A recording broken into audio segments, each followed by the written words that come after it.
Alright y'all, welcome back to the channel and to some more turkey patterning. And today we've got another combo that we've never tried, and it's one that one of you guys wanted to see us test. And that's actually been a little while ago, so I do apologize it's taken me this long to get to this combo. But we've got it out here today and we're going to put it to the test and see what it can do. Because at least in theory, it should give us a decent turkey pattern. But as for the shells we've got out here today, I brought out some of the Winchester Double X turkey shells. They are a 12 gauge, 3 inch, 1 3/4 ounce load of number 5 shot, going about 1,300 feet per second. And big thank you to Jack for sending this particular box of shells in, because they've been some pretty decent performers so far. Now the Double X shells, we're not going to see long beard type of patterns, but we should at least see a solid, very usable turkey pattern out to 40 yards or so with them. Especially through this constriction of choke we have out here today. They've done well in the past, so we'll see what they can do through today's combination. And as for the setup we've got out here today, I brought out the Remington 1187 here with this choke. This is the Primos Tight Wad. It's a 660 constriction, and I think it was $22,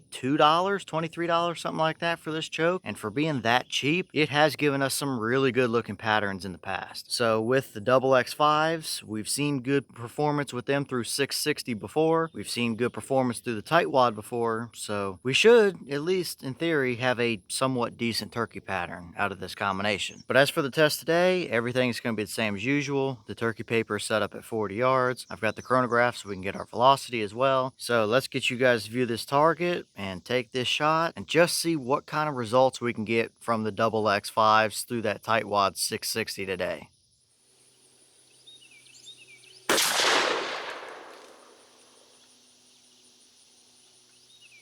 Okay, so that shell gave us 1381 through our chrono. The boss claim is 1300, so we are a little bit above that. But from what I can remember, mid 1300s is about typically what we see from those Double X's through that particular 1187. It's a 28-inch barrel, so chances are they probably tested it through like a 26 or something at the factory. So yes, we are definitely getting up there into the high velocity range, but we're still within the realm of reason, all things considered here. So our velocity looks good, a little bit higher than what I would typically like to see for a load of lead 5s, but if it patterns well, then what difference does it really make, I suppose. But let's go down range here and see what kind of pattern we actually did get.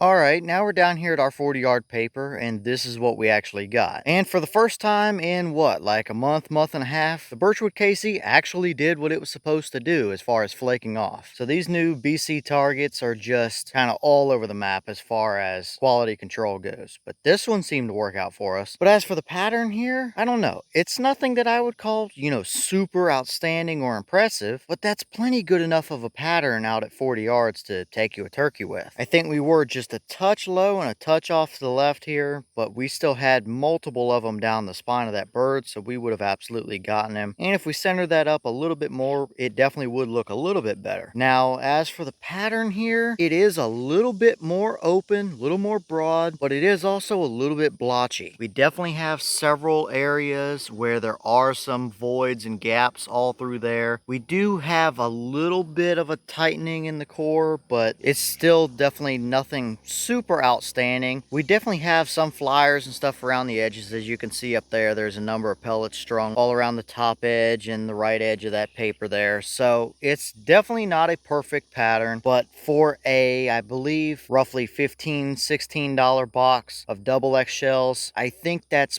pretty realistic. Have we seen better results from these Double X5s than this? Yes, we absolutely have. But we've also seen a little bit worse at the same time. So with a shell that's loaded like this at that kind of price range, it's just a matter of finding the right choke that really works well with it. And although this is not a bad combination whatsoever, you could absolutely have a reliable turkey pattern out to 40 or 45 yards with that. We have seen better through other chokes. But hey, if you are hunting some thick hardwoods or something like that and want a little bit more of a leeway in your shot, that would be a perfectly fine pattern for you. And even though we do have some of these voids in here, there's none big enough to where a bird could actually sneak through on you. you're going to hit him with a good number of pellets pretty much no matter where he is on that paper there. So overall here, as for this pattern, I would call it just fine. It's definitely nothing super impressive. It is by no means a terrible pattern whatsoever. I think it's pretty realistic and kind of did what we probably expected it to do with being a cheaper budget end shell through a budget choke like that. So if you were on a budget and wanted to run that tight wad and these double X5s, you would still have a 40 to 45 yard capable turkey pattern. It ain't gonna win nothing in the looks department, but it would get you birds, and really sometimes that's all you need. So decent performance overall, but nothing super outstanding or impressive either.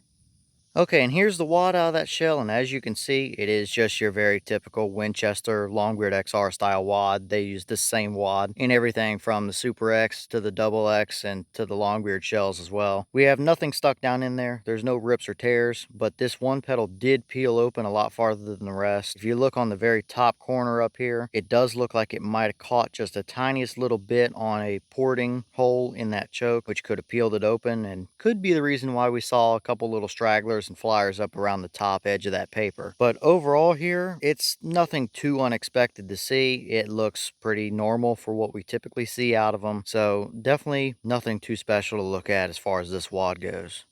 All right, y'all. Well, what did you think about that pattern right there? Is it anything that's going to blow us away in the looks department or anything? No, it's not. But there's not really a whole lot wrong with that pattern at the same time. Sure, it is a little bit blotchy. There are a couple little voids mixed within there. We don't have necessarily the tightest or hottest core area, but that is still a very usable turkey pattern. And for being a definitely budget type of combination here with a $15 to $17 box shells and a $23, $24 tight wad choke, I don't know that we really could ask to get a whole lot better out of that specific combination than what we saw there. But let me know your thoughts about it down in the comments. Is that about what you expected to see, or were you a little surprised one way or the other? Have you tested the double X5s or the tight wad 660 or the combination of them together? And if so, what kind of results have you seen? And would you hunt with that kind of a pattern, or is it just a little bit more broad than what you would typically like to see? Let me know all that down in the comments below. But with that being said, it's already getting to be about 90 degrees and it's only 10 a.m. out here, so I'm going to get back to the testing before I melt. Stay tuned because we've got plenty more new stuff coming here very soon. A bunch of different rounds that we've never tried before, so you're not going to want to miss that. As always, we have the channel Instagram as well as the mailbox where you can send stuff if you'd like. All that information will be in the description if you're interested in it, but I'm going to get back to it, so I'm going to see y'all in the next one.